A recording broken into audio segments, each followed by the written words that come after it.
All right, Shalom Israel, Shalom, Shalom, Shalom class, Shalom. Shabbat Shalom to the 12 tribes of Israel. Peace and blessings to the elect of Israel scattered abroad throughout the four corners of the earth. Double honors to the elect elders of the house of David that's been in this truth for decades and decades, patiently waiting and laboring for the second coming of our Lord Yahushua.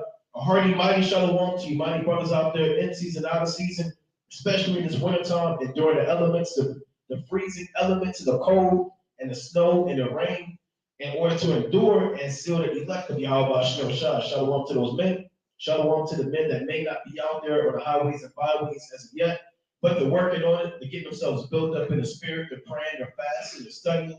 They're being diligent and abounding in the work of the Lord. Shalom to those men. Shalom to the sisters out there, married and unmarried, zealous, on fire, diligent, and moving in the spirit of our righteous foremothers. Shalom to the ancient men, the children, the elect of Israel again, scattered abroad throughout the four corners of the earth, and everybody tuning in live for another Shabbat, leading into the mighty feast of dedication. Welcome to Shabbat. Shabbat Shalom, all praise to the Most High for another Sabbath service, right? A much edification through the Spirit of Yahweh Shem Yahushua. As we always do, we're going to start Acts chapter 18, verse number 4. Acts chapter 18, and verse number 4. And he reasoned in the synagogue, and he said, and persuaded the Jews and the Greeks. Right, so this is another Sabbath service to compel Israel who knows that they're Israel to continue in the faith, the brotherly love, the charity, all things to magnify the name of Yahweh Shem Yahushua. And to those who just found out that they're Israel, to push y'all forth, to learn more, to seek, to hearken unto teachers who speak, thus saith the Lord.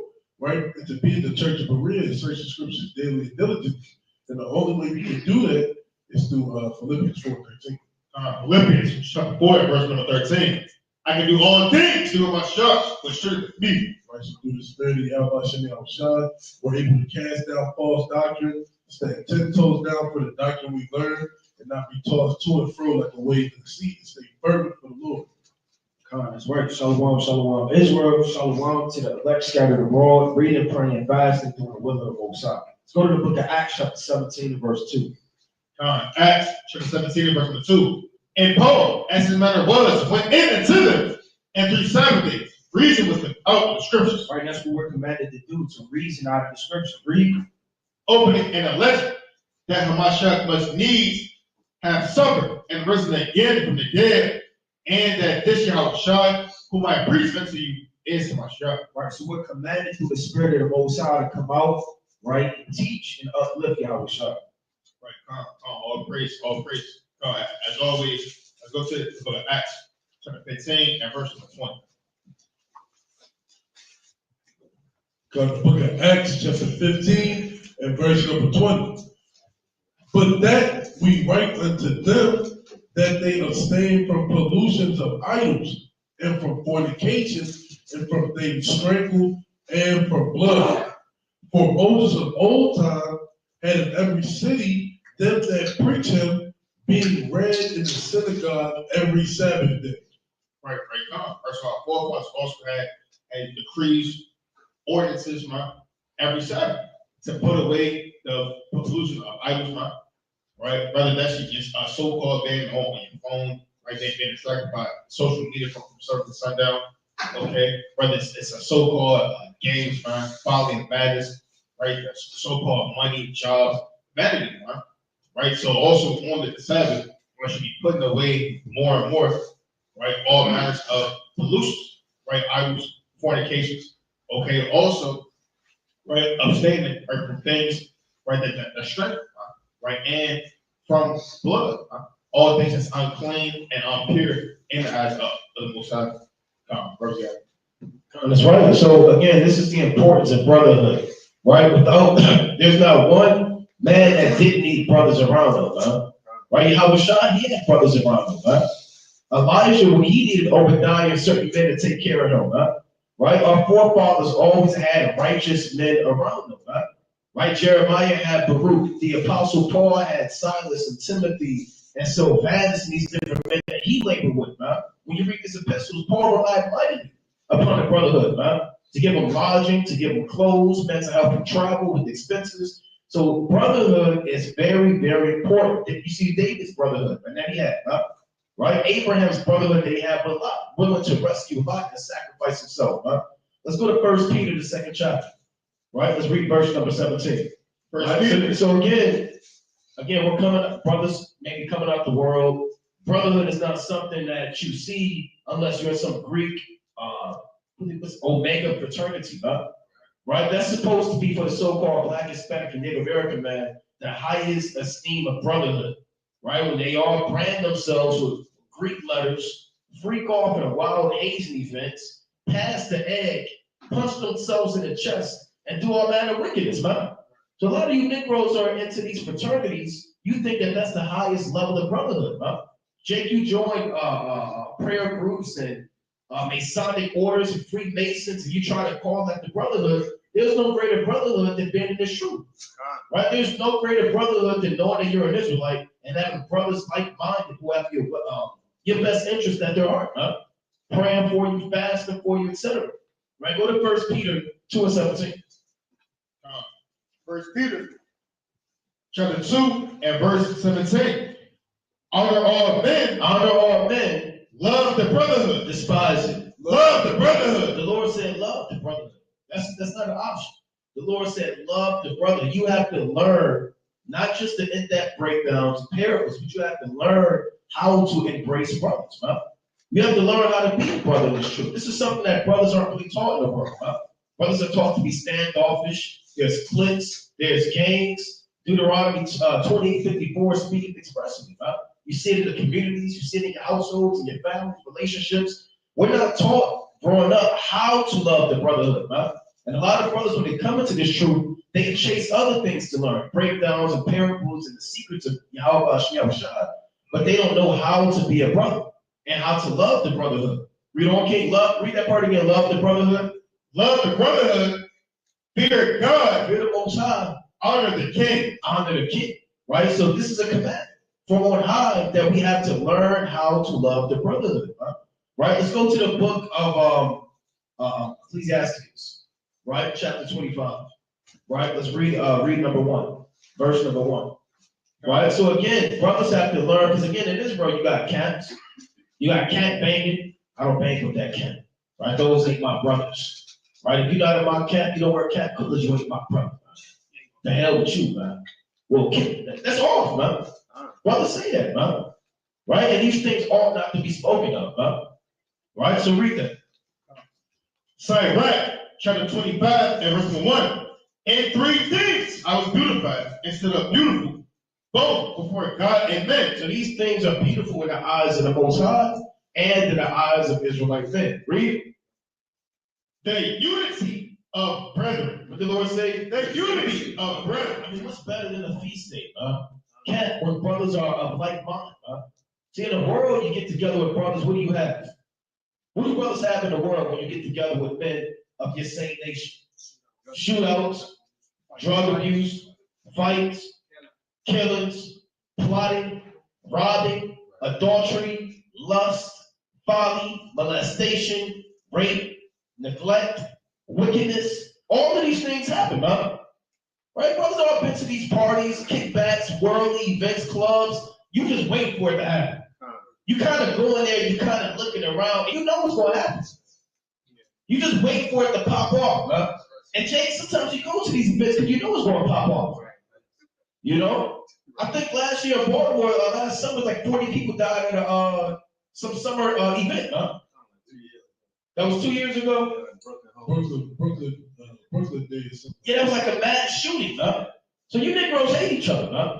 Now, the Most High said that the unity of brethren, and there's no way, if you are thinking about leaving this truth, or you're lukewarm, or you're in the world, you're going to find out that there's no greater brotherhood than being in this truth, huh? It doesn't get any better than this, huh? We got brothers in this class, we're not thinking about robbing each other, plotting each other, thinking about a brother-wife, huh? Right? These are the things that you need when you come into this truth. And you need brothers around you. You can't do it by yourself. Read on the unity of brethren.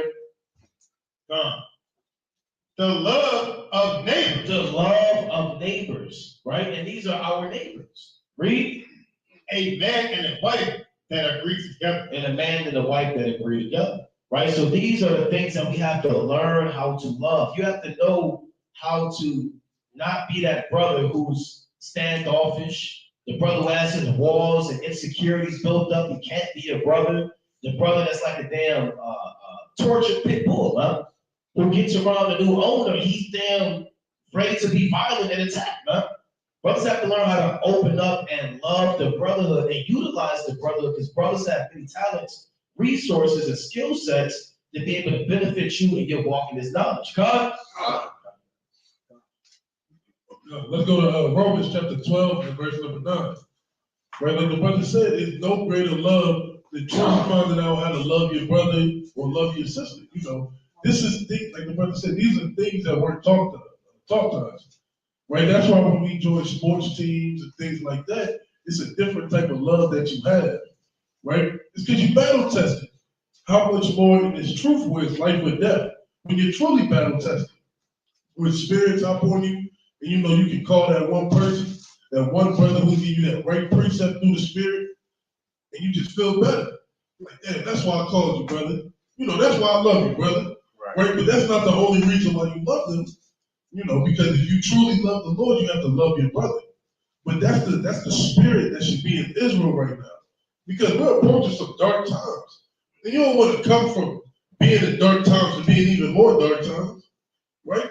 So we getting rid of that hatred and reject that's trying to creep within Israel. Like the brother said, camp beefs and bickering. We try to push out that spirit of love so Israel can love one another. Right? Let's bring that out. Romans chapter 12, verse 9. Come. Romans chapter 12 and verse number 9. Let love be without dissimulation. Right? So love is supposed to be without dissimulation. Right? Let's bring up the definition of dissimulation. That's like trying to show something but hiding it at the same time. Right?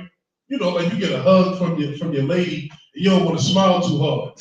Like when you was in school and you get that first kiss, everybody be like, oh, you try not to smile. That's what dissimulation is. Right? It's okay to show affection. It's okay to show that you love a brother.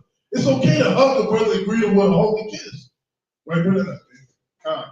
Right, this is dissimulation, right? The noun from the etymology dictionary, it means act, own, or possess of rendering different, the change or substitution of a sound or for another and a different sound when otherwise two similar sounds will come together or very close to each other, make different, cause to be unlike. No, that's not it. You got it? Kind of this dissimulation. Concealment of one's thoughts, feelings, or character, pretense. Synonyms include misrepresentation, guile, falsification, faking, bluffing, masking, disguising, feigning, veiling, and shrouding. So concealment is like of one's thoughts, feelings, or character, pretense. Right? So you can't have love with a mask behind it. Right? Love is supposed to be out and open. You should know that a brother loves you. Like if I tell the boy I love him, he should know that. Or if he says it, I should have to guess it because he's looking at me with a crazy, I might chop your head off face. Right? Love is supposed to be free flow, man. Because love comes from the Most High. Right? That's the most extreme love you're going to have for a brother who will lay down his life for you. Right? Keep going, bro. Let love be without dissimulation. Avoid that which is evil. Cleave to that which is good. Right? Be kindly affectionate one to another with brotherly love and honor, preferring one another. Right? That's a commandment. You're supposed to show brotherly love and kindly affection. Right? It shouldn't hurt you to help a brother up when he's down. It shouldn't hurt you to help a brother when he needs a ride or to answer the phone when a brother calls. Right? That's your job as a brother in this Israelite truth, man. When you're in the truth, you're commanded to find out how to be a brother. Right? To follow the prophets who laid down their life to help benefit and teach Israel how to grow. Right? But you got it, Come, that's right. Let's go to Jude chapter 1 and verse 19. Right, Jude 1 and 19. The book of Jude, chapter 1 and verse number 19. And these be they who separate themselves sensual, having not the spirit. Right, read that again slow. God, these be they who separate themselves. Right, you have a lot of men, they separate themselves. Just because you catch a hell in your life doesn't give you a reason to separate yourself from the church and the brotherhood. See, certain brothers bring up excuses like, I'm working on myself. I got to get some things together. I got to get my spirit right. Well, how can you get your spirit right coming away from the Most High in the congregation? When 2 or 3 are gathered together in my name, there am I in the midst thereof. See, the Lord is not going to be in your room when you close the door and you dwell with oppression, anxiety, demons, right? All of these situations and things you're going through, they're tackling you, and you don't know what to do, right? The Lord is with the congregation, right? He's with the elders. He's with the church. He's with somebody that's going to help you and give you counsel, right? You know? Sensual, having not the spirit. Right, sensual meaning earthly, worldly. Right, their mind state is of the world. That's why they separate themselves. A lot of people can't wait to leave camp, because of what they're going to do after camp. Something in the world is driving them, right, or whatever the case may be, away from brothers and away from the church. You don't want to be a sensual, wicked man that separates yourself from the Lord. Go to 3 John chapter 1, verse 8. 3 John chapter 1 and verse number 8. We therefore ought to receive such that we might be fellow helpers to the truth. Right, you may be able to receive certain brothers. You don't want to be standoffish all the time. A brother salute you. How's everything going in the spirit? That's an open opportunity for you to have a conversation with a brother. But you know what 85% of brothers do? I'm doing all right. I'm enduring it and keep it moving. They slam the door in their brother's face. You may not even look at it that way. Hey, I'm enduring. I'm doing all right. This is how my week was. Right now, I caught hell here, or I was dealing with this situation. I got a flat tire. You know, I've been on fire. I've been reading this. Right, whether it's good or bad, you should be able to communicate with your brother. Right, you know? I wrote unto the church, but Diotrephes, who loveth to have the preeminence among them, receiveth us not. This man has a perpetual bad name for not receiving a brother, not showing brotherly love, and overthrowing the church through his preeminence in lust. Right, read. Wherefore, if I come, I will remember his deeds, which he doeth, pray against us with malicious words, and not content therewith, neither doth he himself receive the brethren, and forbid them that would, and cast them out of the church. Like, that's wicked as hell, bro. That's an evil man. You don't want to type this type of brother to be in a congregation, or you want to grow into this brother, man. He has a perpetual wicked bad name, not receiving a brother, not caring about the church, prating against men with malicious words. Like, this is an evil spirit. You want to have the type of spirit, right? Jump down to verse 12. Verse 12. Demetrius had a good report of all men, and of the truth itself. Yea, and we also bear record, and ye know that our record is true. Right, so you have certain men, right, like Haggai, you got certain men, right, that exhortated the people. You have certain men that had a good name for having brotherly love and kindness. This is the type of spirit you want to have. Let's go to the book of 1 Maccabees, chapter 12, and verse number 8. Right, the book of 1 Maccabees, chapter 12, and verse number 8. At which time Onias entreated the ambassador that was sent honorably, and received the letters wherein declaration was made of the league and friendships. Therefore we also, albeit we need none of these things, for that we have the holy books of scriptures in our hands to comfort us. Right? It's like you're right. No, right? And through the laws, the commandments, man, that the Most High has given us, and also the blueprint that our forefathers have, man. Right? It's a clear-cut demonstration of how to be there not only for your nation, right, but for your fellow brother, right, for your fellow sisters, right, how to take care, right, and treat one another, Verse number 10. Have nonetheless attempted to send unto you for the renewing of brotherhood and friendship. For what? For the renewing of brotherhood and friendship, lest we should become strangers unto you altogether. For there is a long time past since you sent unto us. Right. And brothers, they make themselves strangers.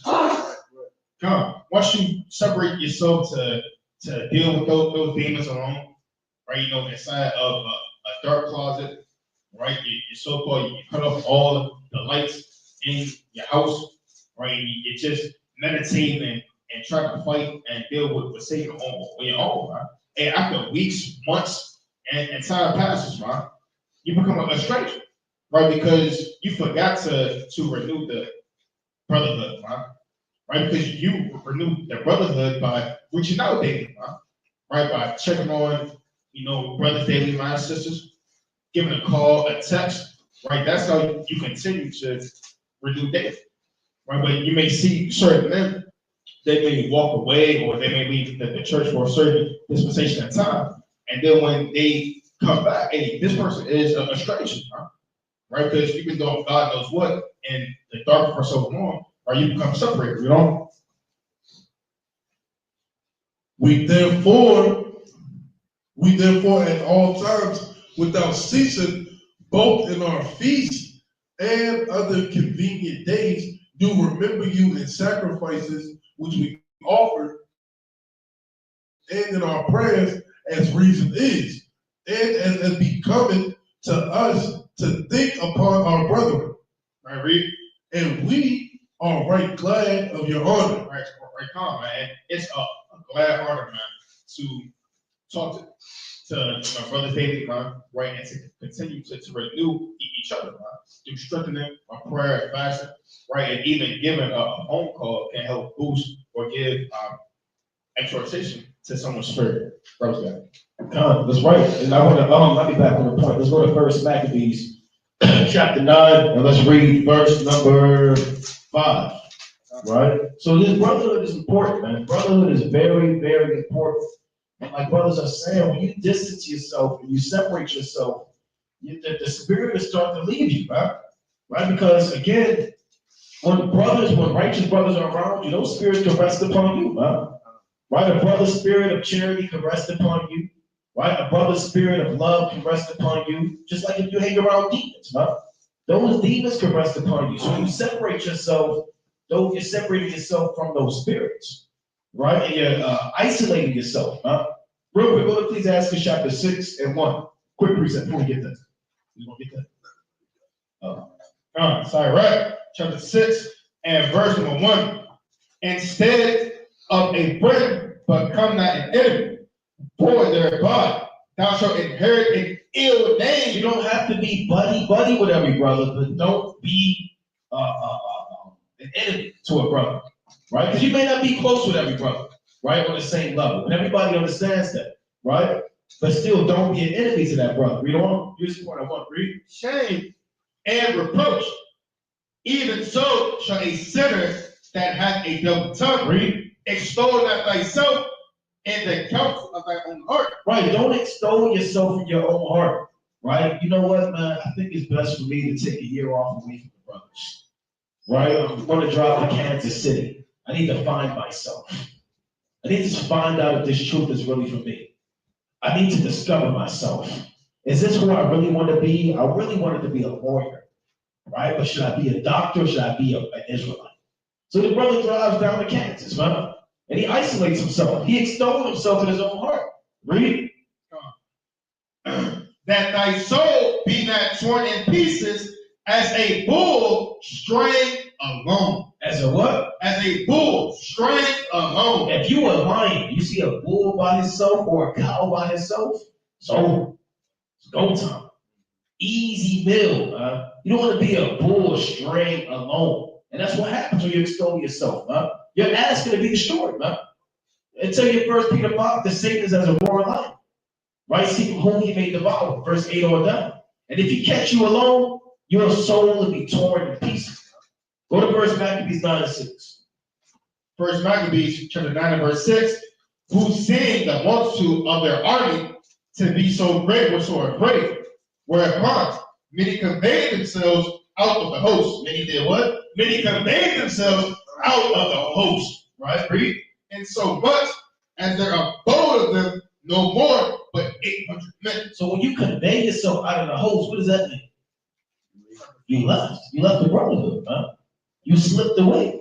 It was the arm of the Lord and you kind of ducked off. I don't know if brothers saw the Homer Simpson meme when he hit the damn bushes, man. And he showed them slowly fading away into the bushes. That's what they did during the time of the Maccabees, man. You got brothers that convey themselves out of the host. You know what that's called? Selfish.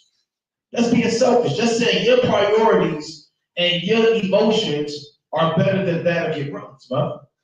A part of brotherhood is being selfish. It's part of making your body a sacrifice for the betterment of your brothers, man.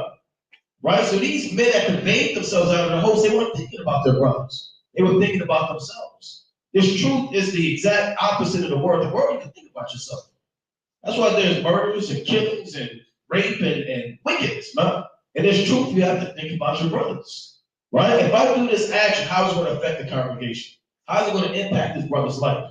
Right? If I leave and I convey myself out of the host, the army is going to be able to win the battle. Read on. Slut. Verse 7 come. When Judas therefore saw that his host slipped away, and that the battle passed upon him, he was sore troubled in mind. After when the brothers left, he was sore troubled in mind. See, these guys, they wasn't thinking about Judas, man. This is what Judas got to go through now. You left the brothers, now another brother, he's sore troubled in his mind. What's going on? What do I do? All right, what's going on? I don't know. All hell is breaking loose. 5 brothers left. Am I going to die? And you discourage your brother, man. Every brother doesn't have the same faith, man. Some brothers really rely and need brothers around them, man. We all do. And they put this, Judas was a mighty man. And even his brothers leaving him, it put a spirit on him, man. Right? And he was sore troubled in his mind. Right? And what else was it? And much distress. No, it was okay. Much distress. Read. For that he had no time to gather them together. All hell broke loose, man. You never know how your actions dictate the congregation, the army, the church, the house of the Lord, man. And Judas was stressed out, man. And Judas, again, he was a mighty man, a man of valor, man. So even the mightiest man needs brothers around him, man. Even the brother that fames himself the strongest brothers, you slip away from that brother. You don't check on that brother. Call that brother. Don't be around. And you never know how you impact that brother's life in this truth. God? Let's go to Sirach, chapter 7, and we're going to go to verse 18. Sirach, chapter 7, and verse number 18. Change not a friend for any good by no means, neither a faithful brother for the gold of birth. Right? So the brotherhood that the Most High allows you to have, you can't change that for any means of this world. Right? I can't change my friendship with this brother not falling for $100 million. Right? That doesn't countervail all the experience and brotherhood and trust and love that brothers have built up over the years. Right? And that's what people do. That segues back to the Sabbath service we had last week. You know, these camp hoppers.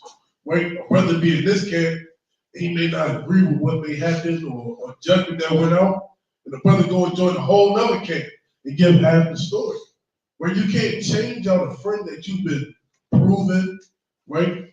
The battle tested with weekend after weekend for anything. And you can see what happened when that host left from the side of Judas Maccabees. Right? People was getting nervous, people was getting scared, hands trembling. That's the same thing that happens when you decide to forsake a brotherhood, when you decide to step away from a brotherhood because of your own selfish will. Right? You don't know what that brother may go through when he sees you. Right? Certain brothers in here, they get excited when they see each other. Right? You should see the brother 88 when we come to camp, man. Right? That's that's the type of love that you get. And it's like, yeah, I needed that, man. I had a tough week. I appreciate that. Right? But when you decide to separate yourself, you're withdrawing that love and the spirit that you bring towards the body that helps make this thing whole.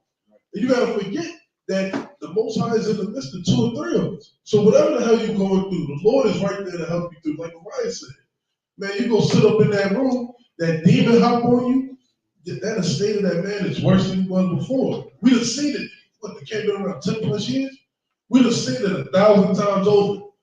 And then the brothers come back and that glow is gone, right? Once you start to fade away from this truth, that glow goes away, right? Like how Moses came down from the mountain, we was talking about this earlier, with the, no, not the veil, I don't think he was there yet. The Vaseline, with the Vaseline, right? Put Vaseline on your face, you shining. Like you got wisdom. That's the same thing when the brother step away from the camp. That glow that he had, right? It starts to fade away. Then they come back trying to get that glow, right? It doesn't happen. That's why it's good to be your brother's keeper. To say what you're going through. It never hurts to ask for help. It never hurts to ask for counsel or just to vent, right? You close your vents in your house tonight and see how cold it gets. Same thing with this truth. What you got? That's right. Let's go to 1 Thessalonians chapter 2 and verse number 17. The book of 1 Thessalonians chapter 2 and verse number 17. But we, brethren, being taken from you for a short time in presence, not in heart. Right, not in the heart. And you may leave, you may visit, another country, you may visit another state, other brethren, and you may be absent from that brother, but not heart. Meaning that brother is always on your mind. Right. He's always in your prayers. You do have phones, man. You can use them. Right? Read it again from the top. But we, brethren, being taken from you for a short time in presence. See, he says a short time.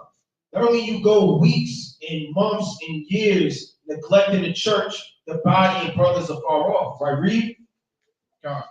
Not in heart, endeavoring the more abundantly to see your face with great desire. With a little desire. With great desire. With great desire, man. Right. You have to greatly desire the brotherhood to check on brothers, man. If you don't check on brothers, right, that spirit may be the same, and I'm not checking on you. Next thing you know, you become strangers. Or you see the brother, it's awkward, have nothing to talk about. He's less likely to open up, right? Y'all become more distant, and that can break up a whole church and a whole brotherhood, man. Right, read on. Wherefore, we would have come unto you, even I, Paul, once and again, but Satan hinders. Right, see, Satan hinders the work of the Lord, right? And that just goes to show you how much brothers linking up together in the spirit, right? How righteous that is, and how Satan stepped in to bridge that gap between the brotherhood, right? See, Satan isn't just hopping on you to smoke weed or to lust at a woman, right? Or to do something vile, you understand, when nobody's looking. Satan hinders brothers from linking up, you understand, to enjoy one another's company and exhortate one another, right? Read. For what is our hope or joy or crown of rejoicing? And that's exactly what Satan wanted to take away from Paul. His joy, his crown. That's Satan's job, to break you down emotionally, spiritually, and have you to neglect the words of the Most High and draw away from the brotherhood. Read. Are not even ye in the presence of our Lord Yahushua HaMashiach and his coming? For ye are our glory and joy. Right, one more. Give me 1 Maccabees, right, chapter 11 and verse number 68. 1 Maccabees, chapter 11 and verse 68.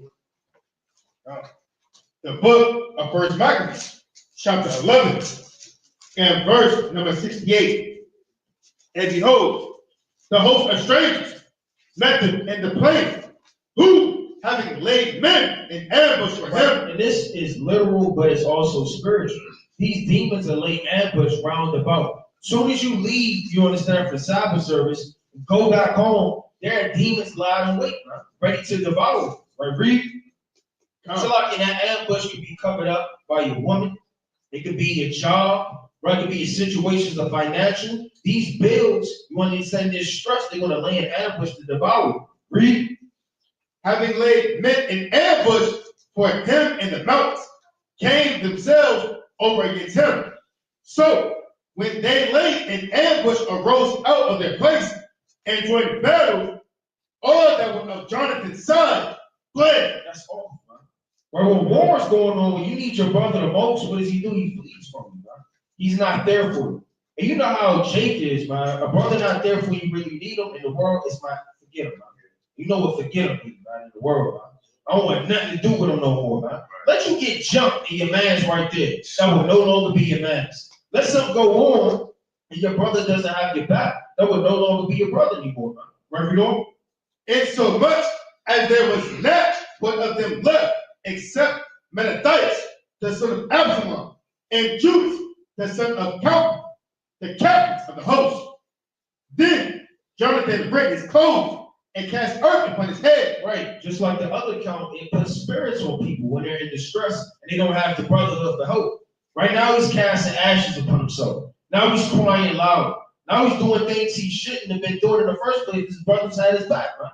Now he's having to go harder and carry more weight. You understand? Read. And pray. Afterwards, turned against a battle, he put them to flight. And so they ran away.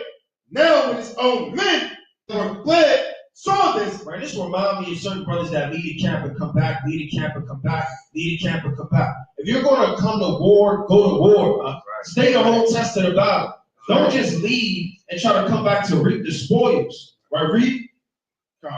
Now, when his own men that were fled saw this, they turned again unto him, and right, when it's safe and convenient, you want to come back. Right, when it's laughter, joy, music, feast day. That's what you say. Certain brothers that only come around on the feast days, man. Right. Only try to come around on the feast days. Right, read. And with him pursued them to caves, even unto their own tents, and there they camped.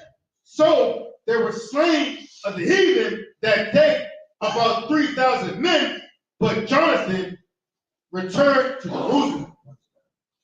Right, come, slow. All right, let's go to the book of Acts. Right, the book of Acts, chapter 15, and I saw that in verse 35. It's the book of Acts, chapter 15, and verse 35. Paul also and Barnabas continued in Antioch, teaching and preaching the word of the Lord with many other also.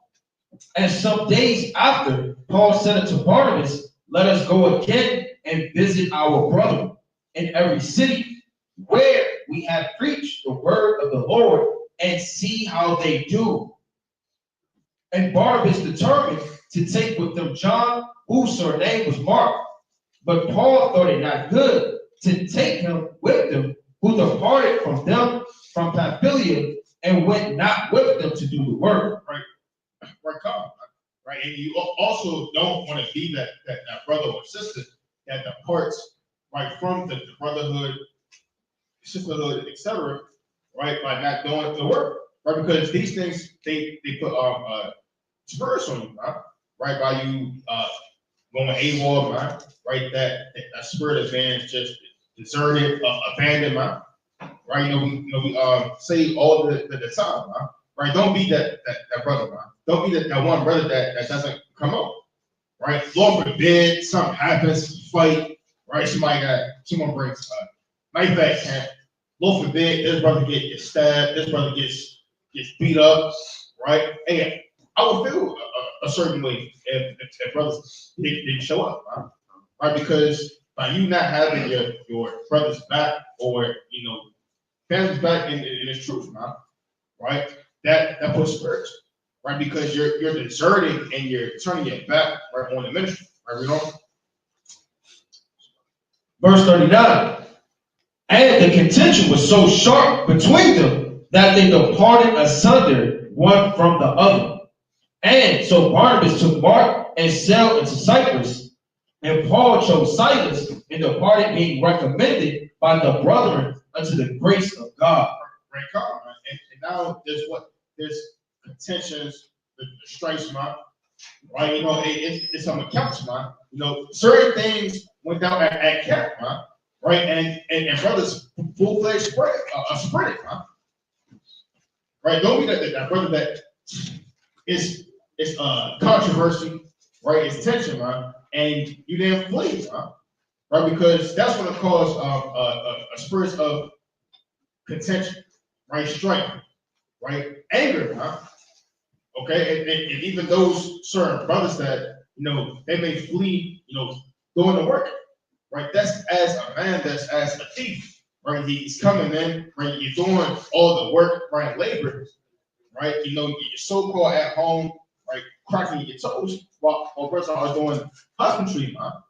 Because brothers have to study to actually know the precepts, right? Know how to apply them and know how to actually teach the sheep, right? But by you leaving the brotherhood, not doing the work, right? Speaking your own belly, right? Looking at the stats of LeBron James all day, okay? And madness, right?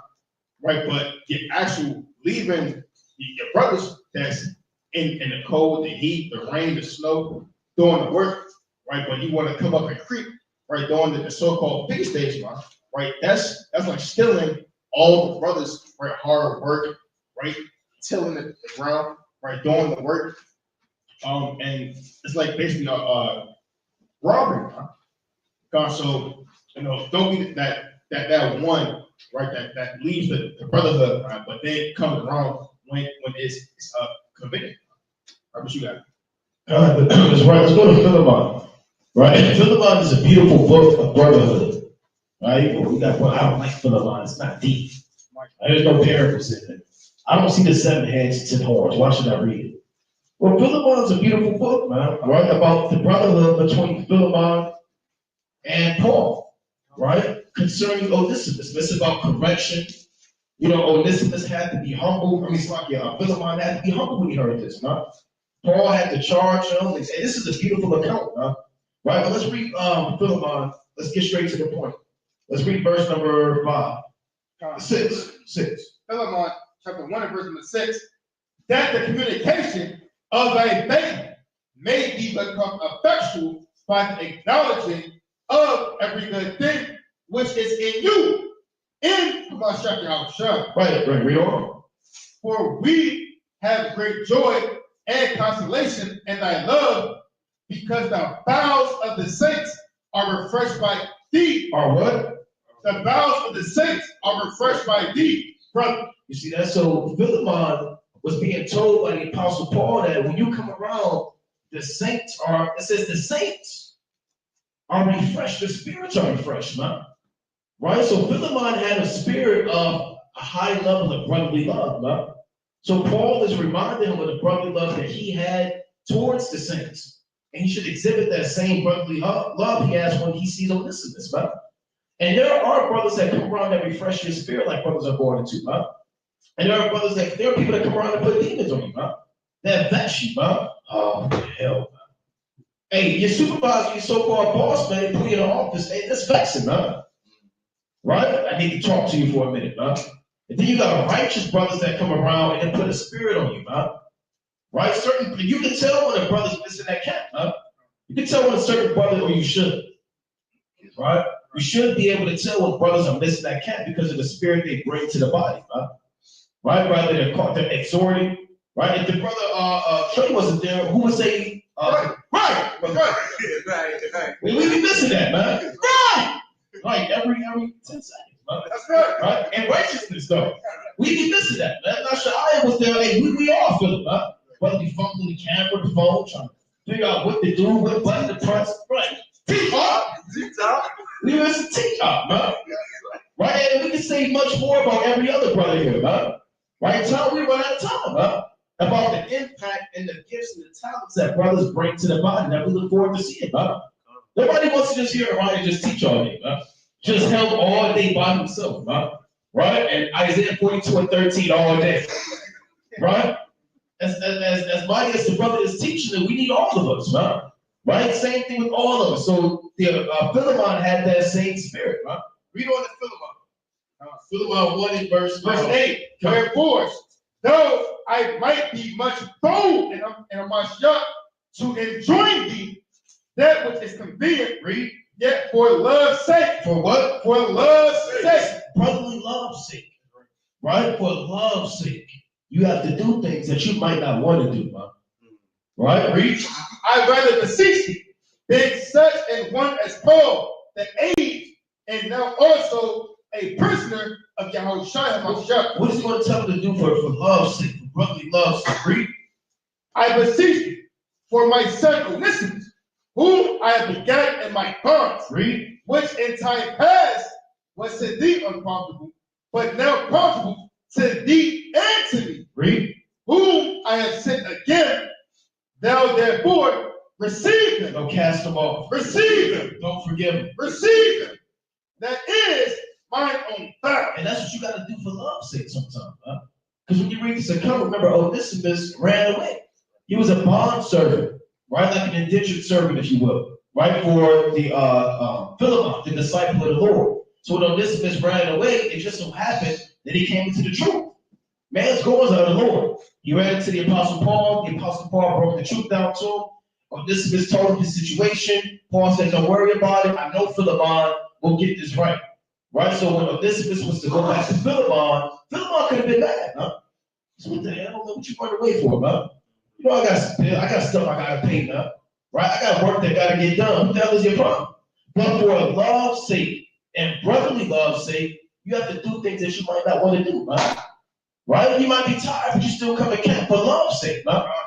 Right? Your back might be hurting, but you still come around for love's sake. It might be 9 p.m. and the brother called you. You answer the phone for what? For love's sake, huh? So that's part of the brotherhood, is also making sacrifices for your brothers, huh? Giving brothers counsels and putting brothers on information and things of that nature. Going out of your way to think about brothers and how to convenient their lives, huh? And Paul said these are the things that we have to do for brotherly love's sake, huh? A perfect example is that. Let's go to Philippians, the 2nd chapter. It started verse number 24. Right? Like the brother said, everybody brings a small piece of the puzzle to make it into a beautiful picture. Right? And once that small piece, imagine not having a quarter piece on a puzzle you work 2 weeks on. It's a 1,500 piece puzzle and you can't find a quarter piece. You know how bad you'll be? Right now. That's the same thing when brothers don't come. And when brothers do decide to come and they can't, the heaviness that they have, man. Right? Let's bring that up. Philippians chapter 2 and verse number 24. But I trust in the Lord that I also myself shall come shortly. Yet I suppose it necessary to send to you Epaphroditus, my brother and companion in labor and fellow soldier, but your messenger, and he that ministered to my wants. Right? So Paul couldn't make it. Right? He's like, look, I'm trying to get there. I want to be there. But I'm going to send this man in my seed. Right? And let's see what happens. Just a quick point. Hey, man, for the Apostle Paul to say that about you, man, that's a hell of a compliment, man. To say that you're his, what did he say? Your Fellow soldier. Yeah, your companion in labor and fellow soldier, man. You can't say that about every brother, man. Right? So this is a very reliable brother. For he longed after you all and was full of heaviness because that he had heard that he had been sick. So he was sick, but he couldn't even come out there. He was longing to be amongst the brotherhood, longing to be amongst the church, desiring it from the bottom of his heart, but he couldn't do it because he was sick. Now, we all been sick. We all caught colds, right? Maybe had the plague that went around like 4 or 5 years ago. Right. You know, been sick, but this is not a sickness like that. This is a whole different type of sickness. Right? He desired it. Right? Imagine wanting to do something so bad, but you couldn't do it because you didn't have the ability. Right? Your body said, nope, you're not going anywhere. Right? Keep going, King. For indeed he was sick, nigh unto death. So he was so sick, nigh unto death. He still wanted to do the work. He still wanted to be around the congregation. That fire that the Most High put in him, it was still burning just to be around him. Right? You know, that's a heavy spirit to have on you.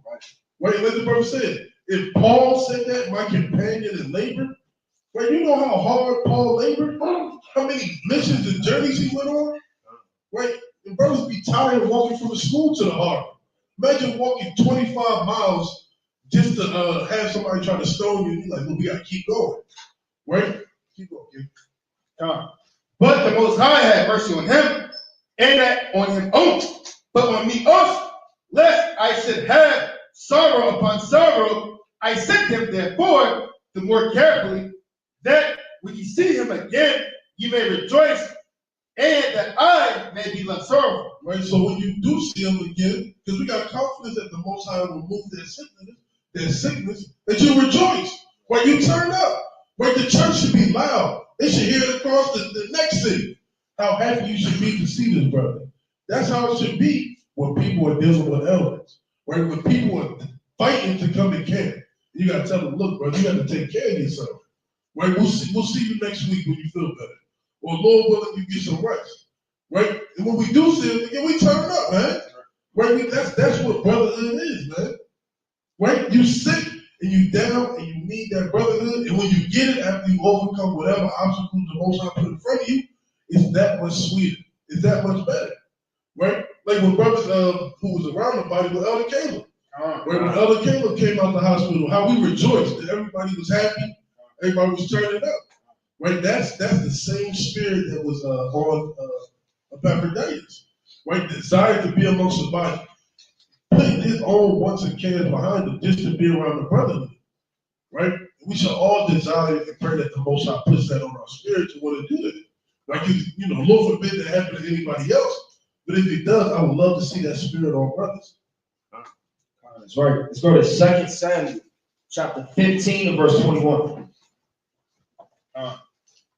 The book of 2 Samuel,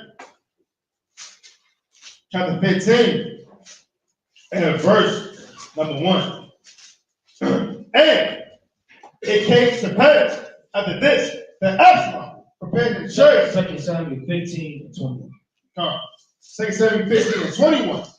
And Attiah answered the king and said, as the Lord liveth, and as my Lord the king liveth, surely in what place my Lord the king shall be, whether in death or life, even there also will thy servant be. Right, that's called a ride or die right there. Man. That's a true brother right there.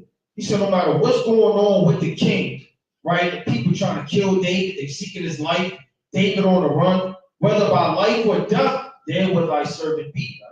He's not afraid of all hell breaking loose, man. And read that against look. These are the type of brothers you need around you. Not those timid brothers, man. They only come around for a season.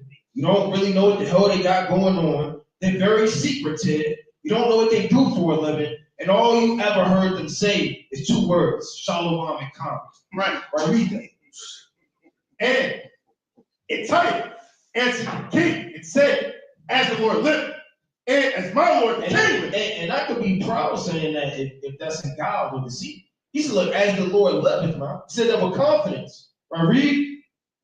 And as the Lord the king liveth, surely in what place my Lord the king shall be, whether in death or life, even there also will I serve him. And that's the type of spirit you want to have, a brother to have. Strong like mentality, right, to do the work of the Most High. Let's go to the mighty book, right, of 2 Corinthians, chapter 2 and verse number 12. The book of 2 Corinthians, chapter 2 and verse number 12.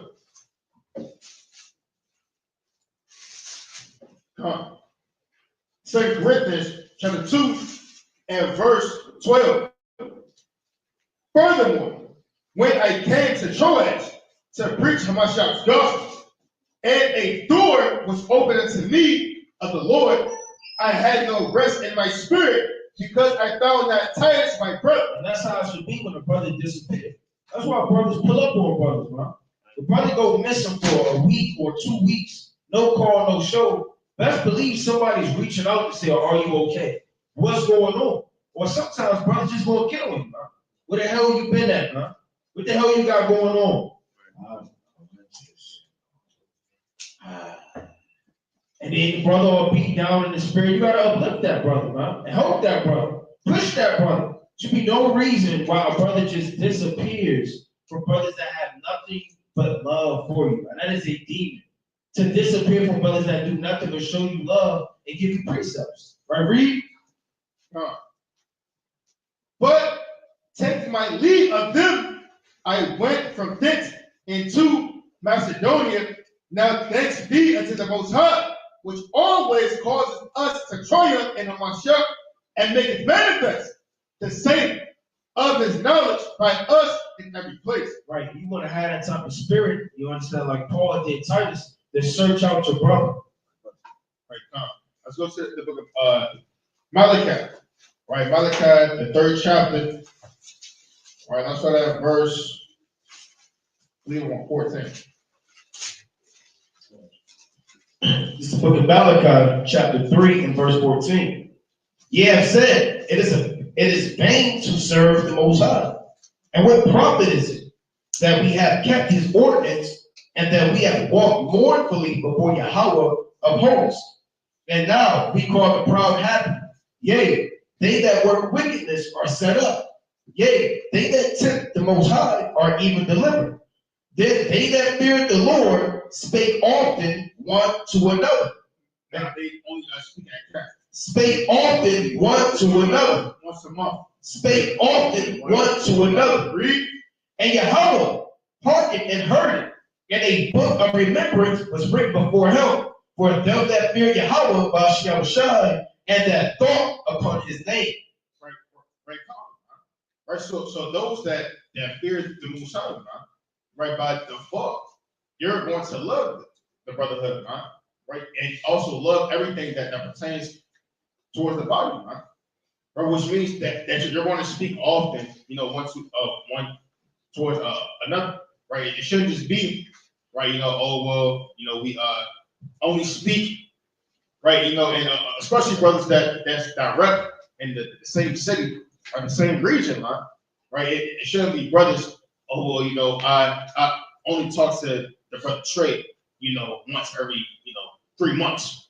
I only talk to the brother of Nasha, right, down on the feast days, right? And brothers who fear the Most High, right, and love the brotherhood, you're going to speak often, right, and also through speaking often one towards another, that also eliminates demons, right, spirits, right, and also, right, those that fall out of the truth, right, because the Lord said in the book of Ecclesiastes, the 4th chapter, right, 9, so it's like the 4th chapter, verse 9 on down, right, that for 2 are better than 1, right, and also a 3-4 code is not easily broken, right, so the more brothers, right, the more sisters, right, that you have around you, that's going to help build you up, strengthen you, right, counsel, exhortation, right, to where you don't fall out this truth, right, and also, right, through you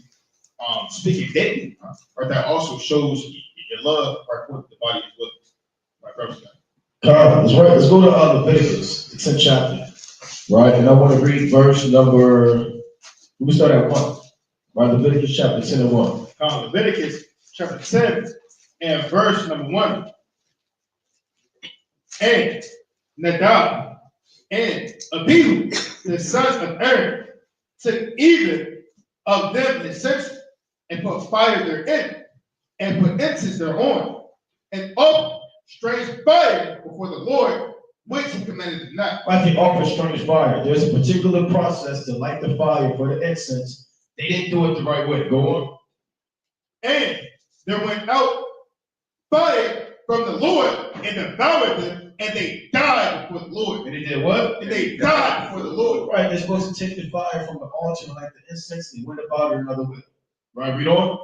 Then Moses said unto Aaron, this is it that the Lord spake, saying, I will be sanctified in them that come nigh me, and before all the people I will be glorified.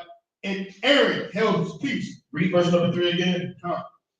Then Moses said unto Aaron, this is it that the Lord spake, saying, I will be sanctified in them that come nigh me. What is he really saying?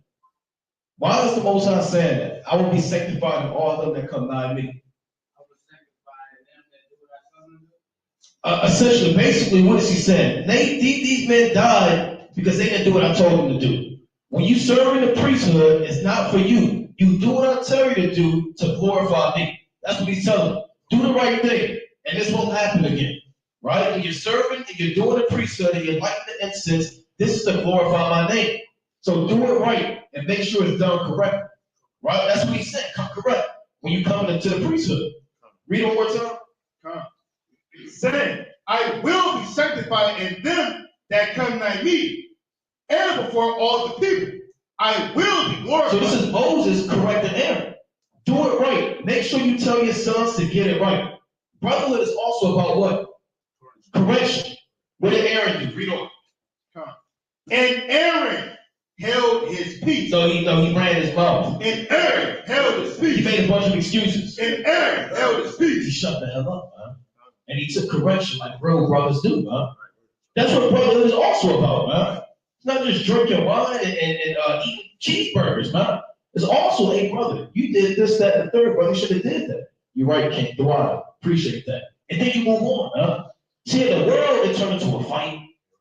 Turned into what you did. Hold on, brother. You did this last Thursday. Right? Turn to something like you do what you want, man. Well, December 3rd, right? Last, 2023. Remember you did that at 4 p.m.? You remember that? And pull out this damn rap sheet, all the stuff that you did, man. That's not brotherhood, man. Brotherhood is taking accountability. Brotherhood is taking rebuke. And that can seem harsh, man. His sons just died, man. His sons just died, man. Right? But they went off. And guess what? Your brother that loves you, he's not going to get emotional, man. Brother, you should have did the right thing, man. And if you have a wise, humble brother like Aaron, he's going to hold his peace and say, you're right. I should have did the right thing. Right? Let's actually read on this ordinance.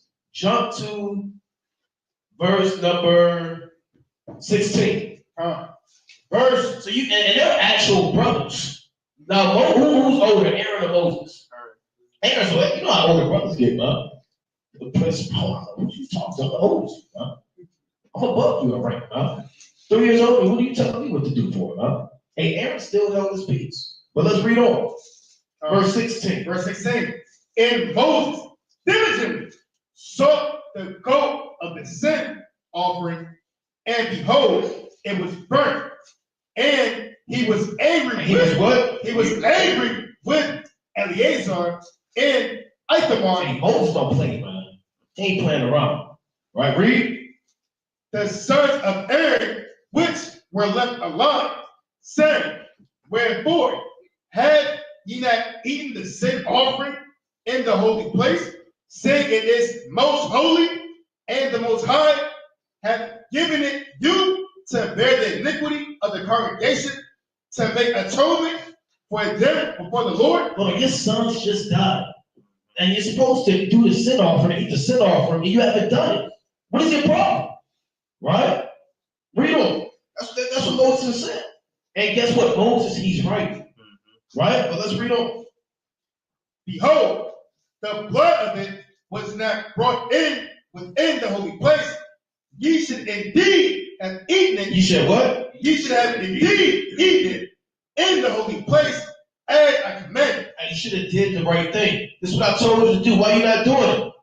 Read. And Aaron said unto Moses, behold, this day have they offered their sin offering and their burnt offering before the Lord, and such things have befallen me. Like my sons are dead. Read.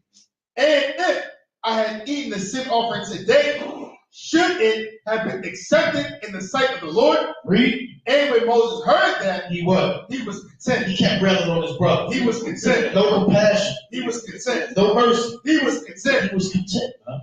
Brotherhood is also about being compassionate, man. It's also about being merciful to your brother. Yeah, Moses, he was in it right, man. Brother, maybe you should have been at camp when we started camp. Oh, brother, I got into a car accident and so-and-so. And so, well, brother, I don't want to hear that, brother. I'm not trying to hear that, man. It ain't help with your car, man. Your car won't be destroyed in World War III anyway, man. Right? It's supposed to be at camp any damn way, man. Right? No, brother. It's okay to show compassion. Aaron would have ate the sin offering, and he was in the wrong spirit, man. All hell would have broke loose, man. And He was defiled and mourning for his sons that died. And although Moses was right about the correction, sometimes you have to have compassion, right? And that's what Moses said. It's okay to be content at times. You don't have to keep railing on the brother, huh? Brotherhood, you don't beat a brother when he's what they say, you don't kick a man when he's down, huh? Right? It's right. The fourth chapter goes more into it. You don't make a sorrowful soul more sorrowful. Greatly paraphrasing, huh? Sometimes brothers go through things, and you may have opportunities to speak on that matter, on what caused them to go through that, but sometimes it's not that time, brother. Brother, I said I lost my job, huh? I was late. Well, brother, why the hell was you late all the time, brother? That was wrong with you, huh? Right? Hey, sometimes we show compassion at that moment, huh? Then it may be time to kind of rebuke that brother, huh?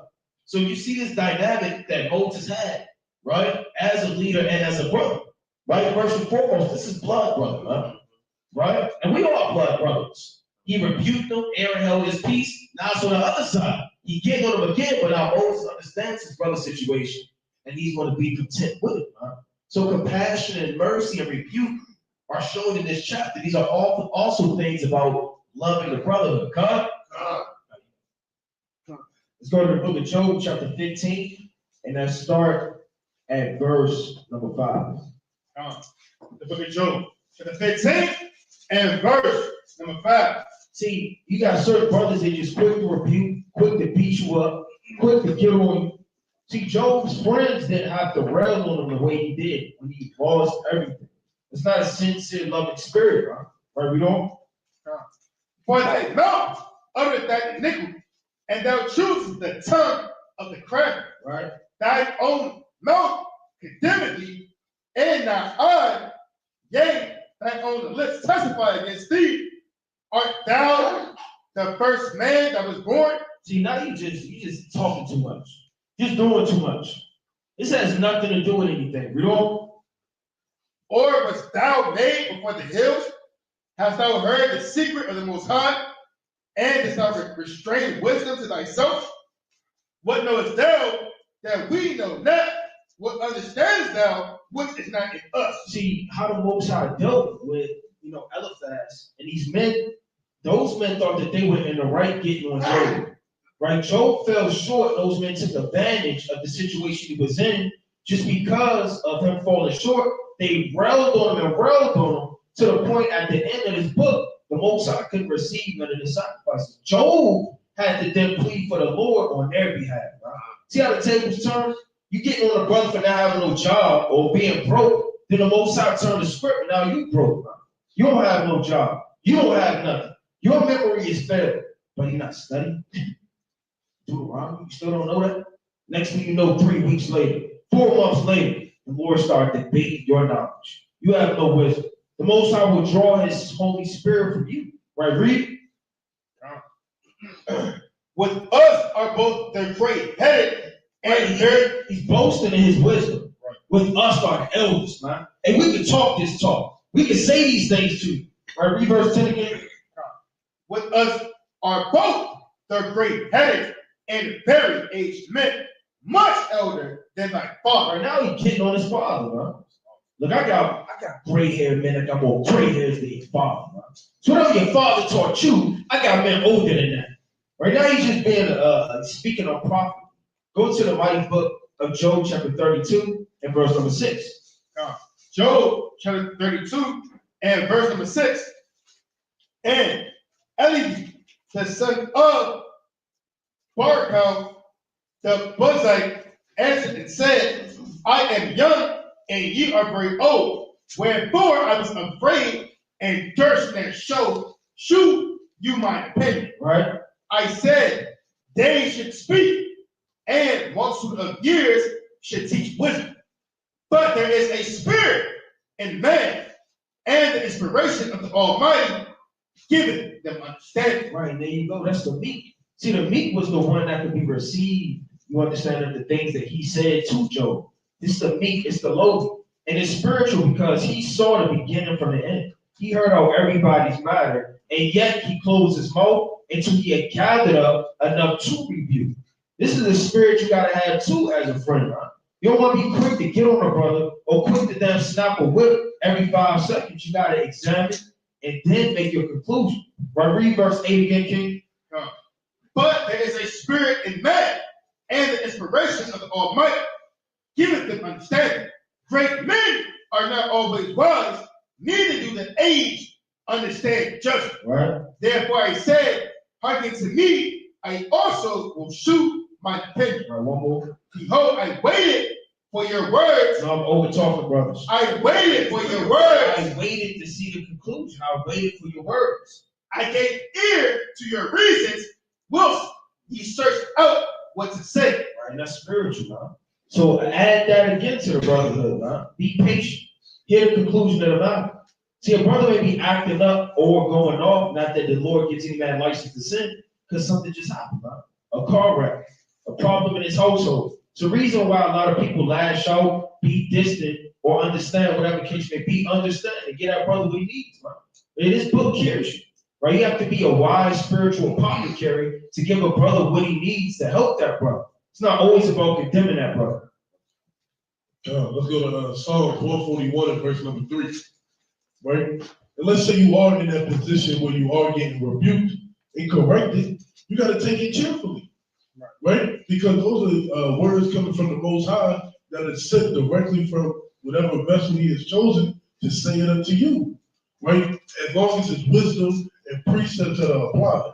Right? You know, you can't just outright rebuke a brother because he's like a certain sports team or he like a certain shoe. You know, there's no wisdom or honor in that.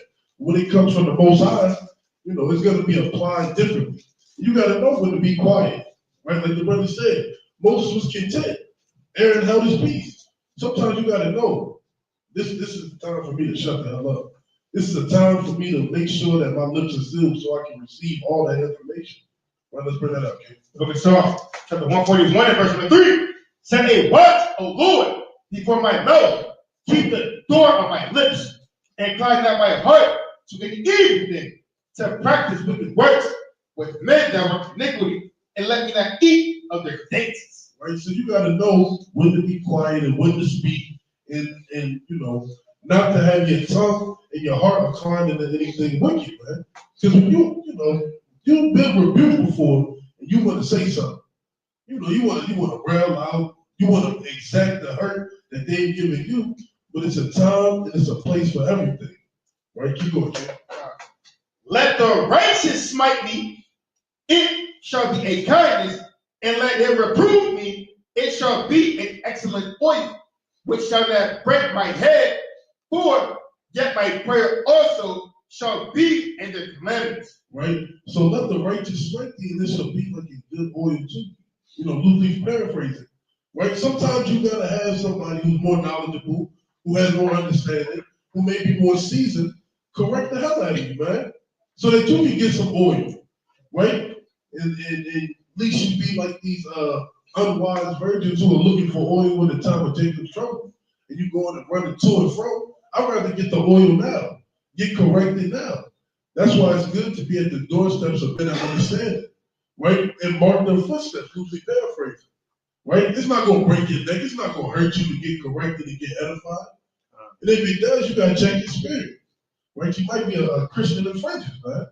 Right? Because correction is grievous to those who hate, loosely paraphrasing the way, and those that hate reproof are going to die. Right? You're going to die if you don't get corrected. Right? One more verse, King.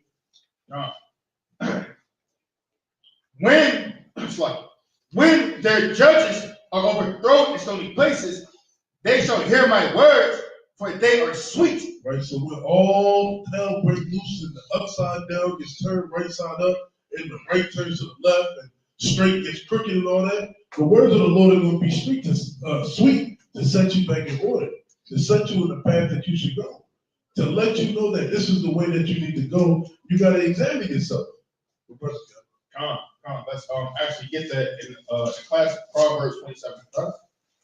Right, Proverbs chapter 27 and verse number 5. Right, this is the book of Proverbs, chapter 27 and verse number 5. Open rebuke is better than secret love. Right. The Lord said, man, open rebuke, right? Meaning, right, you're open to give that brother, correction, man. Right? You got certain brothers that may say, oh well, I don't want to talk to Ryan, I don't want to talk to not Kwame, man, right? Because they just want to tell me, how it is, man. Right? They just want to get on me all day, man. It's certain brothers, man. They said that certain brothers, they say, I don't want to talk to them because all they want to do is just get on me all day, man. Right? Well, the Lord said that open rebuke is better than having secret love, man. Right? As certain brothers say, you don't want that man that just want to just tickle your damn fancy all day, man. Right? To tell you everything that makes you feel good, happy, and smile, man. Right? The brotherhood, right, and true unity, nation building, right, sisterhood, and so on, man. Right, is about giving that correction, man. Right? You don't want to have the bashfulness, right, as the Lord said in Sirach 20 and 22, to just overthrow you, man. Right? Or no. That is Amos, no, I can't, say nothing, man. Hey, it's that mighty brother, you run me here, man. Right? Who am I to, get that brother correction, man? Right? No, man. We don't. Verse number 6. Faithful are the wounds of a friend, but the kisses of an enemy are deceitful. Right? Read that again slow. Up, shut. Faithful are the wounds of a friend. Right. The Lord said, faithful are the wounds of a friend. Right now, certain men, they may say, well, this has to be off, man. Right? Because why would a friend ever hurt me, man? Right? But my enemy is showing me love, kiss, and compassion, man. Right? That's that righteous correction, man. Right? Because a brother may tell you, you're going to the hell on, right? You have X, Y, and Z. A brother may go through a list of charges, that he may have against you, or things that may have been brought up, right? You may be doing X, Y, and Z. Brother, I know you got the potential. You were once here, right now you get there. What the hell's going on, right? Those faithful wounds, man, because the Lord said, right, that the word is as a two-edged sword, right? Meaning that not only am I cutting up, my fellow brother, but I'm also cutting up myself, right? Right, to make sure that we're all doing better, right? Those are faithful wounds, man. Right? When that brother is giving you that harsh medicine that you may need, man. Like back in the day, the robo test, man. Right? Hey, you take that damn tussin, man. Right? Hey, it's the damn worst tasting thing ever, man. Right? It's harsh and brutal, right? But it heals you, right? It so-called knocks that stuff out, the so-called next day. Right? So faithful are the wounds of the enemy, read on.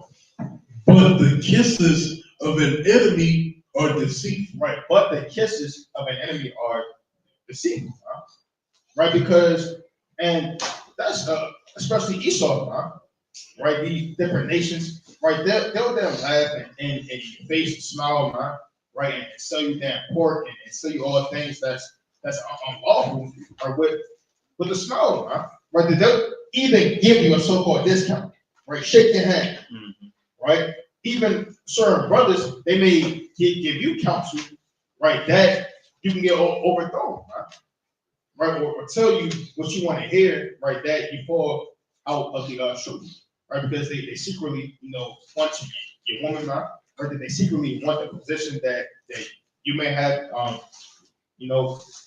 etc. Right? Right? But the kisses of an enemy are deceitful, right? So, coming with the brotherhood, right? It comes with rebuke, right? With correction, right? Hey, and certain times, brothers may say something, it may hurt your feelings, right? And it's not intentional, but all these things stem for showing love. Brothers back. That's right. Let's go to Ecclesiastes, the 6th chapter. Let's read right the 6th chapter, and let's get verse number 14. I mean, Slocky, let's get verse number 7. Class. Sorry, right? Chapter 6 and verse number 7. If thou wouldest get a friend, prove him first. Everybody's your brother. Prove him first, and be not hasty to credit. Right now, brothers, you have brothers, earthly brothers that you may have, siblings. You have brothers in Israel, and then you have brothers in Israel that necessarily may not be your friend or brother, right? So you want to prove a brother, right? Because he could be a brother, a friend is on, but he could be enemy, man. A brother, like the brother said, brother could be plotting against you, man. A brother could be thinking about how to rob you, how to steal from you, overthrow you. So you want to prove brothers too, right? Read on. For some man is a friend for his own occasion and will not abide in the day of thy trouble. This is how you know who's a true brother, man. Right? When you're going through hell, is that brother around, man? Right? You're going through maybe a death in the family, man. Maybe you lost your job, maybe you lost some money, maybe you got health issues, maybe your car broke down, and you always reach out to this brother, but he's never there, man. He's never there. Because he's always at home thinking about your woman, man. Right, read. And there is a friend who being turned to enmity and strife will discover thy reproach. So you got that brother, you might get into it one time, and they spill all your secrets, man. Right. One time he made a video about you. That's why I can't stand ABA Thor. We're going live. Shalom. ABA Thor, you hear me? That's off, man. Pointing at the camera, you see you got into it one time with the brother. And now he's spilling all his secrets, what happened to him when he was 4, and all of these things, man. So you gotta watch out for brothers, man. A brother discover your whole reproach, man. Put your damn back out of social. You should have gave you his social that one time. Here's his debit, man. Like that woman who got her husband killed, man. Leaked his address, man, to the ops and got him killed, man. So yeah, you got brothers in this truth, but then you gotta prove brothers. You vet brothers, man. Even these jobs, they don't just admit, they give you 90-day probation, man. They gotta approve you, man. Are they really gonna give you, they might even start you off at a lower pay rate, man. After those 90 days, 6 months of probation, they might give you the 4th thing. Right? They wanna see if you show up on time. Because you have to interview. Can you make it? Yeah, I show up. I'm always early. I've always thought being early was on time. It's always been my philosophy. Right? And they know that, man. Right? Do you know how to use this program? Have you done it? Yeah, I've done that. I've been doing that for years. So they'll mark that down. And they'll prove you, man. Yeah, I need you to run that program for me right there. Right? Go run that for me. Right? You got 30 minutes. You sit up there fumbling and you're on YouTube and hey, next thing you know, you're out of there, man. Hey, remember this stuff, man. You can't use that program, but what you lie for? You don't show up on time. So they got 90 days to prove you, man. Right, so with brothers, you gotta prove brothers, man. Read on. Again, some friend is a companion at the table, right? And will not continue in the day of thy affliction. Eat all your damn food, man. Right. You in your house eating all your damn food, but somebody breaking the house, you leaving with all of the food. Read. But in thy prosperity, he will be as thyself and will be bold over thy servant. That's what they call them groupies. Right. See these celebrities, they got groupies around them, huh? Opportunists. They telling the waiter, yeah, bring the bottle over here. Bring what you say, Floyd, be around Floyd. Floyd, what you want, Floyd? Yeah, entourage, man. That's my man's Floyd right there, man. We go way back, man. Bring the bottle over here. Bring the bottles. Right? Where the woman at? Where the look at, man? Write it down, punch it down, niggas at the table, man. And then Floyd going through hell, or whatever these celebrities that be going through hell, they don't got these guys around them no more, man. They're moving on to their online looking for the next opportunity, like the brother said, man. Right? It's women like that, man. These guys, you see these guys with all these women around them, these women ain't love them, man. They love what you got. Right? That's what a lot of these athletes, what happened to them, man. Divorce. I think, what is Dr. Dre paying? Did he have to pay a settlement? I think he had to pay a settlement. Jeff Bezos, he had to pay up, man. They all paying up, man. You get with the it's like I believe the brother Blake Griffin. He paid like $250K a month in child support. See that? $250K. You see that, man? So you got to be mindful. How many brothers got $250,000 sitting around for 12 months straight? You can just divvy out to some wicked woman that's going to spend it with another dude. Now he got your jersey on. Right. Right? Let's read on. So you got to prove it from. Read. Come. But in thy prosperity, he will be as thyself and will be bold over thy servants. Yeah, like we know it, brother. He said, yeah, I know elders about. Yeah. I was just with him. I was just with him in Alabama. I know him. Yeah. You can't use a brother's name for your own advantage, man. Yeah, me and the ride go way back. That's why Ryan, right? Yeah. That's me. Yeah. I know him, right? You should listen to me the way you listen to him, right? That's all. Reno, you can't just take your brother's name, attach it to your forehead, man, and use it for your own vanity, man. Read on. If thou be brought low, he will be against thee and will hide himself from thy face. Damn. Now when a brother got a flat tire, now the brother call him, he's blocking you. Right? The brother gave you a phony address, man. Never gave you his real name. Just using you, man. Trying to find a brother who never existed. And he's going to get the next guy, huh? Right? Read on. Separate thyself from thy enemies and take heed of thy friends. Now, real quick, go to Matthew, because guess what? Those men that you think are your friends could be enemies, man. So you got to take heed of these matters. Right now, go to Matthew real quick, over 26 and 38. See, how shall he prove the apostles, man? He thoroughly vetted the apostles, man. He chose them from the foundation of the world, man. Right? So go to Matthew 26 and 38. He had over 70 disciples, man. And he chose 12. Right? Matthew 26 and 38. St. Matthew, chapter 26, and verse number 38, 37.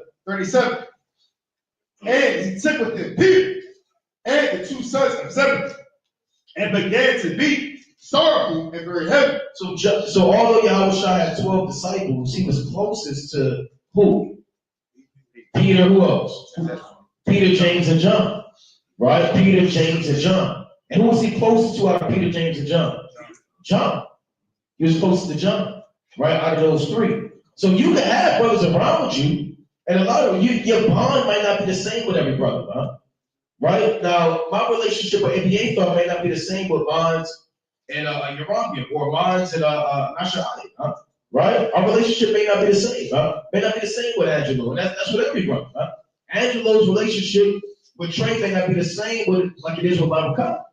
And you can't get mad at that, huh? See, a lot of brothers, when you come to the brother, you look at bonds and things, and envy creeps in, and maybe he doesn't like me, and why doesn't he talk to me the way? Well, everybody has their own friends and relationships and bonds, and they're stronger than other brothers. Brothers understand that, huh? So sometimes brothers that they're new to the truth and they don't quite understand that concept. They're like, well, how come he didn't call me 5 times today? He told me shalom. He told me shalom on Shabbat. He hasn't called me yet. Brother, you're not his woman, brother. Stop acting like his woman, huh? You're texting an Amos, he put your phone down. Did he reply back? And yeah, man, you just wait, man. Where's your read receipts? Amos, turn your read receipts on. You're talking to me, remember? You said shalom to me last year. And his brother's like that, huh? Oh, man, this brother ain't said to me in 4 years, man. Brother, you walked past camp, brother, 5 years ago, brother. You said from the tribe of Benjamin. What are you talking about? And you gotta have that understanding. Yahushua, there's nothing wrong with him being closer to Peter and John and James, man. These things are natural in brothers. And that doesn't mean he treated the rest of the apostles with any less love or any less disrespect or contempt, right? It's just a natural thing that brothers have, huh? Even Jacob had his wives, and he loved what? Rachel more than Leah, huh? Right? These things happen, right? It's part of brotherhood. Right? Chemistry, man. And bonds aren't forced. You can't force a bond with a brother. You can't watch the lesson on brotherhood and force the bond. Right? After kept you in front of Amos' house. People the damn, I'm outside. Hey, what you want to do? What you want to do? Right? I'm ready. You ready to go to the one to do something? Brother, it's 1 a.m., brother. You shouldn't even let the brother know you was pulling up. So man, Amos was never with a head up feet, man. Right? So you drive to this house, you drive an hour to get the help. It's 2 in the morning. Orion! Yo! What you want to do, huh? Right? The brother, he's doing his thing, huh? Right? Might be asleep or something, huh? So you can't force a relationship with a brother too, huh? These things come through, the brother said, chemistry of experience, man, hardships, adversity, troubles. That's how brotherhood is formed. That's how you naturally form a brotherhood. You can't force the brotherhood, man. It comes through experience and trials and getting to know brothers, man. Opening up with brothers and brothers helping you out and you help that brother out and brothers know these things, man.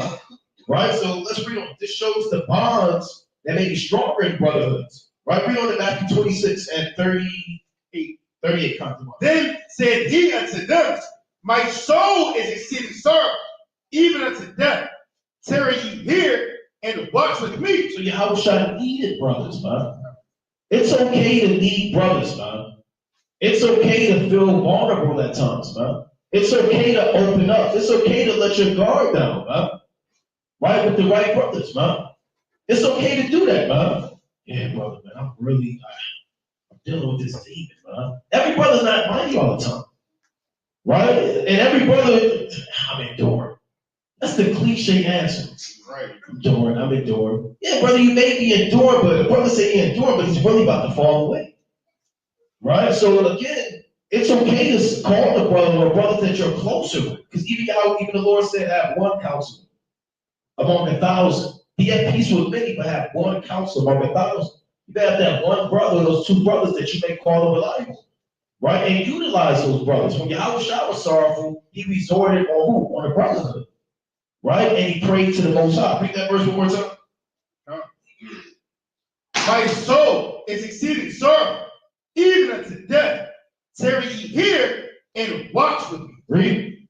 And he went a little further and fell on his face and prayed, saying, O my father, if it be possible, let this cup pass from me. Nevertheless, not as I will, but as thou wilt. Right, read. And he cometh unto the disciples and find them asleep, and said unto Peter, what? Can you not watch with me 1 hour? Right, he got on, man.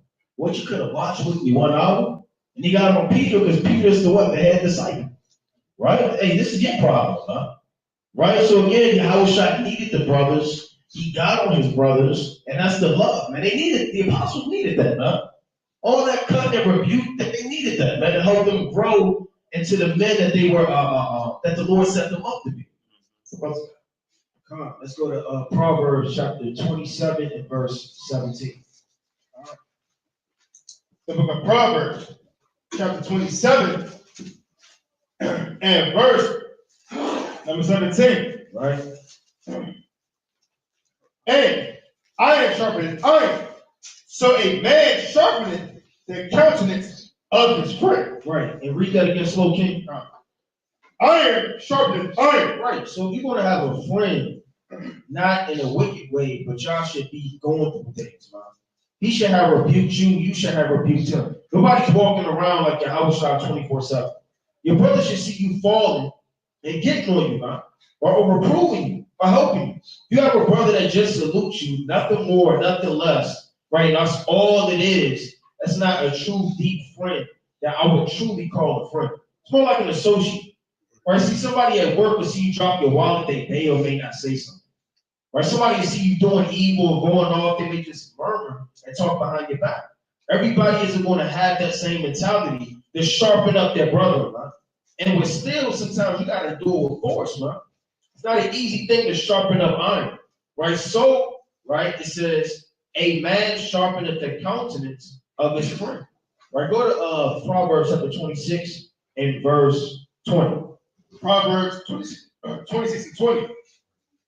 Where no wood is, there the fire goes out. Just abandoning the brotherhood. Where no wood is, there the fire goes out. Right, and the Lord likened men unto trees. So where no wood is, the fire is going to go out. You cannot stand by yourself self-sufficient without anybody or anything to help you in this walk, man. The Lord said 2 are better than 1. Right, let me get that last precept, Ecclesiastes 4. Right? I mean, you can't just do your own thing. The Lord said, where no wood is, the fire is going to go out. No matter how strong you are, no matter how many precepts you know, you're going to fall. Bring that up. Ecclesiastes chapter 4 and verse number 9. 2 are better than 1 because they have a good reward, for their labors. For if they fall, the one will lift up his fellows, but woe to him that is alone. And the Lord said, woe unto him, in the depth unto him that is alone. Right, read. When he falleth, for he had not another to help him up. Right. Again, if two lie together, then they have heat. Right. But when how they come together, right, like the Lord said, where no wood is, what? The fire goeth out. When men link up together in the spirit, that's a kindling flaming fire. That's one precept, that's 3 precepts, that's 7 precepts. Next thing you know, you're understanding new things. You're going into a breakdown you never knew. You're getting exhortated. Your spirit is uplifted. I can't wait till the Shabbat, man. Or when Thursday coming around, I'm itching. I can't wait till Friday, man. I'm leaving work early, man. Right? I say, Shalom, Nasha'ali, man. Right? And we get out of there, man. Right, read? But how can one be warm alone? Right? How can somebody be on fire alone? Because man is going to do what? He's going to make excuses. You got to have somebody to hold you accountable for the things that you're doing. Brothers may say, like, hey, look, you used to come to camp on time. Now you come into camp 20, 30 minutes late all the time. You used to read more. You used to make more videos. You used to be more fervent. You used to do more of the work of the Lord. So you're not going to examine these things like another brother that loves you is. He's from the outside looking in. You're going to make excuses for the things you're going through. That's what the Lord said, who could be warm alone? And with that, put me a shovel. Put me a shovel. Put me a shovel.